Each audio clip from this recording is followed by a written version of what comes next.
Assalamualaikum warahmatullahi wabarakatuh. Yang kami hormati Ibu Ayu selaku dosen mata kuliah analisa kegagalan dan korosi.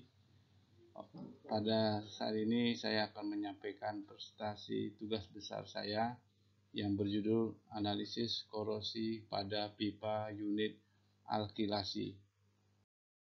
Pendahuluan, latar belakang. Kejadian pada tanggal 18 Juli 2020 terjadi kecelakaan di unit alkilasi Remagen Tower Top Heat Exchanger Tube Site, sebuah perusahaan petrokimia, pipa cross line karena pecah di distrik Xijia, Nanjing. Sebanyak 38 mobil pemadam kebakaran dan 157 petugas pemadam kebakaran bergegas ke lokasi untuk menangani kecelakaan itu. Api berhasil dipadamkan 1 jam kemudian, tidak menimbulkan korban jiwa. Pecahnya pipa dalam kecelakaan itu terletak di pipa lintas garis penukar panas di sambungan las antara elbow kedua di ujung atas pipa horizontal, lengkungan bagian dari pipa, dan bagian lurus dari pipa. Bahan pipa adalah baja 316 Ti, spesifikasi pipa, diameter luar kali ketebalan dinding dalam milimeter adalah 168 dikali 723 meter.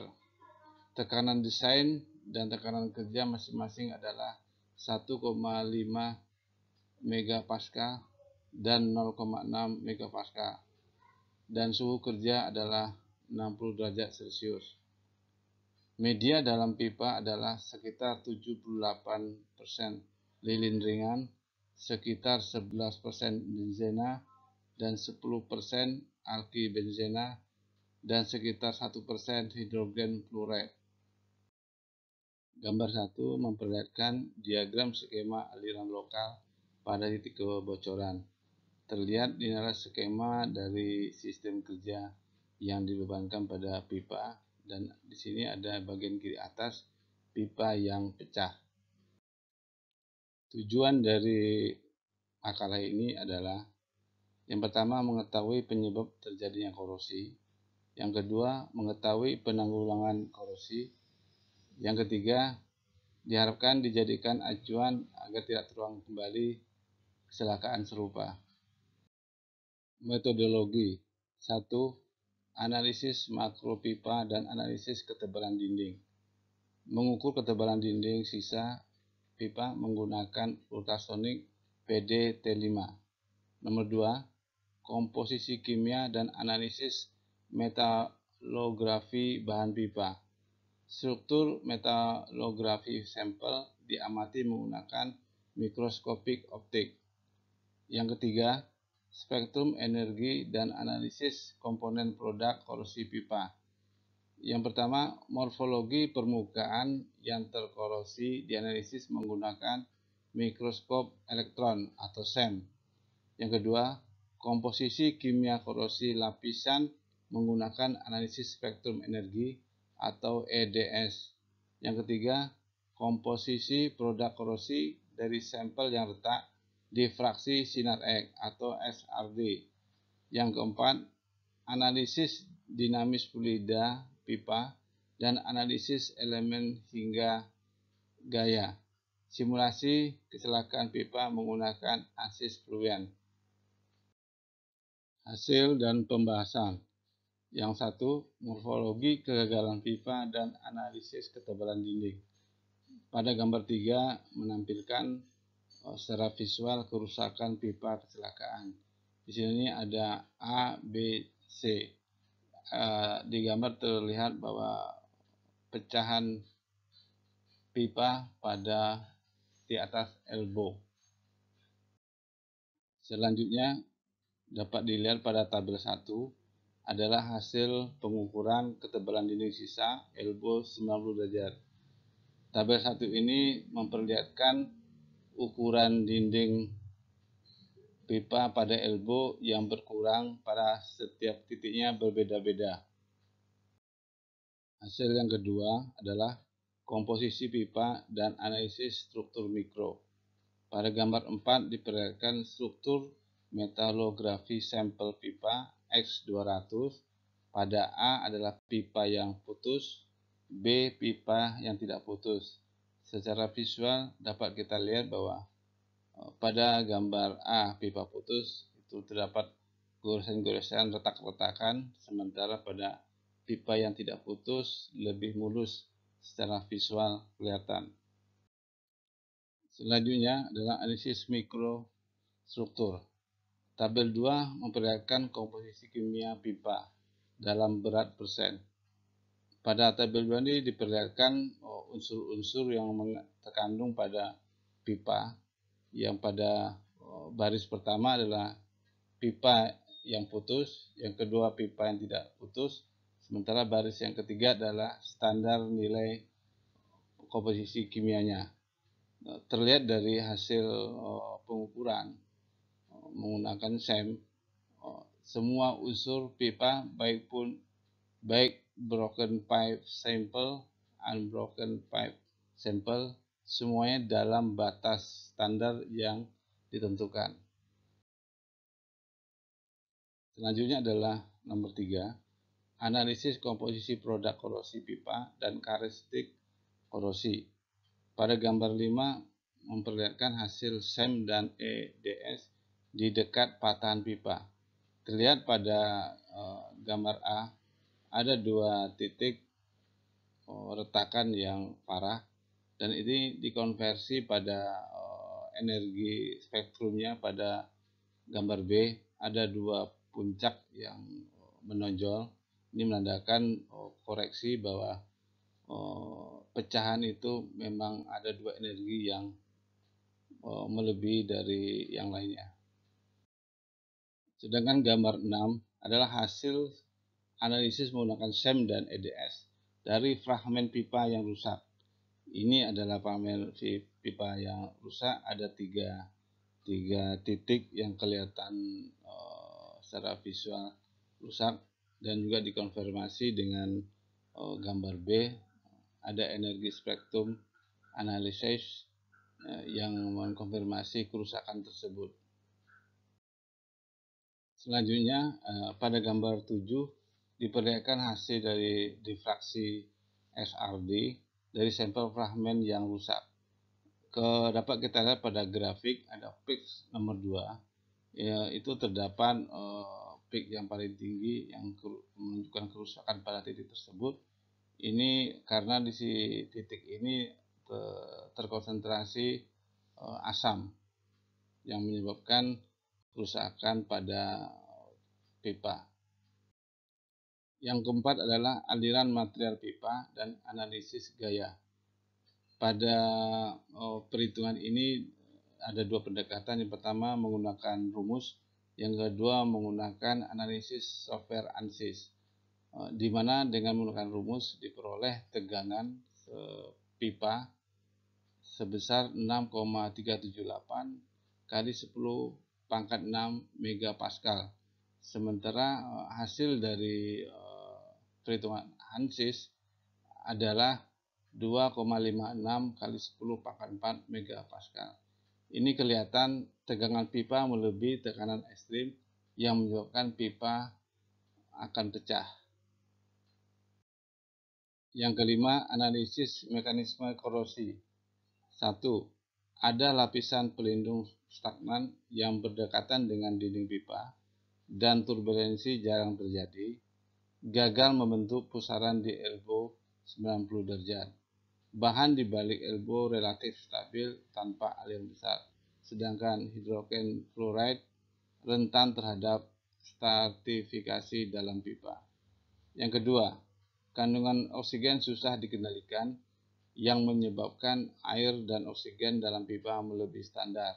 Ini memperburuk korosi pada pipa. Yang ketiga, ketika suhu operasi pipa kecelakaan sekitar 75 derajat Celcius, film pasivasi akan jatuh atau bahkan tidak terbentuk sama sekali sehingga dinding pipa tidak terlindungi. Yang keempat, karena intensitas turbulensi yang tinggi, molekul air akan media sering bergesekan dengan dinding bagian dalam pipa, menyebabkan keagregasi molekul air di sepanjang dinding bagian dalam pipa. Molekul air lokal seterusnya beragresi pada dinding dalam pipa elbow. Tekanan statis pada pipa elbow lebih lanjut mendorong akumulasi molekul air pada dinding bagian dalam elbow pipa yang mengintensifkan korosi.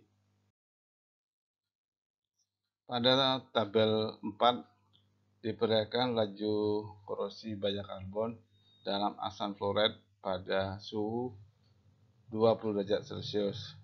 Di sini kelihatan pada kolom pertama adalah konsentrasi asam fluorid, sedangkan pada kolom kedua ada logi dosisnya.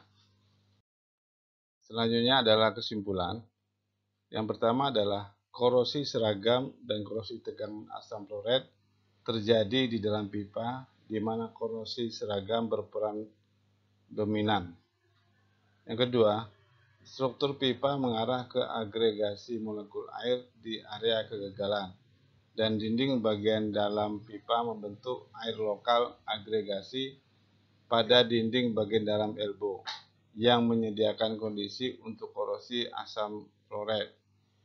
Yang ketiga, dinding pipa sangat menipis karena korosi hidrogen fluorid dan asam fluorid, mengurangi kekuatannya di bawah kekuatan dukung beban dan mengakibatkan kegagalan. Yang keempat, model pohon kesalahan kegagalan pipa alkilasi didirikan. Pohon kesalahan digabungkan dengan hierarki analitik metode untuk mewujudkan transformasi matrik penilaian faktor kepentingan struktural yang membuat evaluasi hasilnya lebih objektif. Yang kelima, hasil evaluasi menunjukkan bahwa kualitas lapisan anti korosi internal, kadar air media, dan pengendalian suhu kerja adalah faktor kunci yang mencegah kebocoran pipa unit alkilasi. Rekomendasi yang pertama, kontrol kadar air asam fluorid di unit alkilasi. Kandungan air unit alkilasi harus benar-benar dikendalikan dalam 0,3 sampai 0,5%. Mengontrol kadar air benzena kering, mengurangi kadar air dalam asam yang bersirkulasi, dan mengurangi beban dehidrasi menara regenerasi asam fluorid dapat membentuk siklus yang baik. Yang kedua, kontrol suhu reaksi unit alkilasi. Ketahanan korosi baja karbon menurun dengan meningkatnya suhu reaksi. Suhu reaksi unit alkilasi harus dipertahankan di bawah 65 derajat Celcius. Yang ketiga, lapisan korosi internal menggunakan inhibitor korosi komposit yang lebih baik.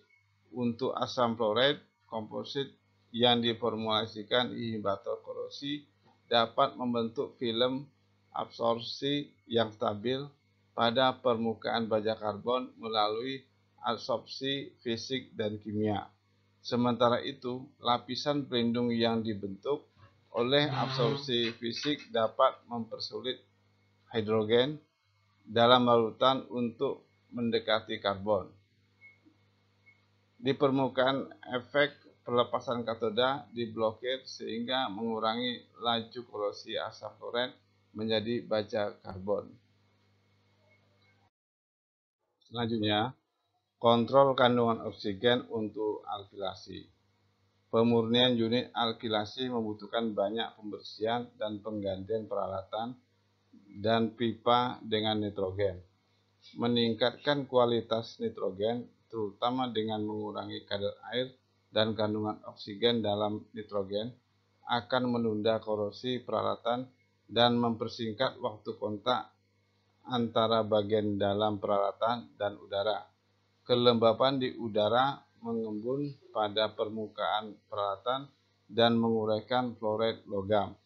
Di dalam selain itu, keberadaan oksigen semakin merusak kekompakan lapisan pelindung klorid dan mempercepat korosi. Yang terakhir, kontrol laju aliran media unit akilasi. Ketika laju aliran cukup tinggi, media korosif terus-menerus diperbarui. Produk korosi terus-menerus dipindahkan, dan film fasi-fasi pada permukaan logam sulit dibentuk, terutama ketika media mengandung partikel padat yang menyebabkan abrasi. Sekian presentasi saya. Sebelumnya saya ucapkan terima kasih kepada Ibu Ayu yang selama ini sudah membimbing saya dan teman-teman yang telah mendukung dan pihak fakultas. Semoga presentasi ini bermanfaat. Jika ada hal yang salah saya mohon maaf dan saya mohon masukan dari Bapak Ibu sekalian. Wassalamualaikum warahmatullahi wabarakatuh.